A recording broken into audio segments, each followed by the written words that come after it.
राज्यामध्ये पद तर रिक्त आहेच आहे आणि हे पद पुन्हा लगेच भरणं सुद्धा गरजेचं आहे. त्याबद्दल आम्ही माननीय मुख्यमंत्र्यांना पत्र पण लिहिलेलं आहे, सांगितलं पण आहे की त्यांनी लवकरात लवकर महिला आयोगाचे अध्यक्ष आणि टीमची त्यांनी नियुक्ती केली पाहिजे. पण मी हे पण सांगू इच्छिते की ती नियुक्ती करणं हे सरकारच्या हातामध्ये, सरकार ती लवकर करेल अशी मला आशा आहे. पण महाराष्ट्रातल्या केसेसकडे राष्ट्रीय महिला आयोगानं कधी दुर्लक्ष केलेलं नाहीये. मी स्वतः तिथं आहे आणि कुठं पण जर तक्रारी असतील तर त्या बघणं हे आमचं काम आहे, कर्तव्य आहे.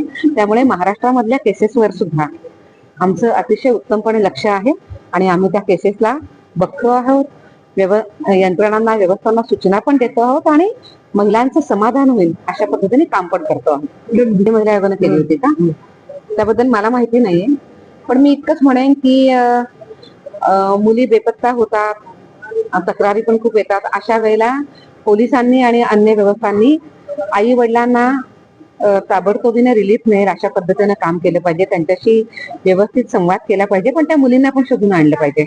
पण आता माझ्या हातामध्ये आकडेवारी नाहीये, पण मी एवढं नक्की सांगते की वर्षभराची जर आकडेवारी आपण पाहिली तर बेपत्ता झालेल्या मुलींमधल्या मोठी संख्या पुन्हा परत मिळते आहे. पोलीस त्यांना तपासून शोधून पण आणतायत. पण असं पण दिसतं आहे आकडेवारीमधनं की मुली बऱ्यापैकी कमी वयाच्या पण आहेत, टीन एजच्या पण आहेत.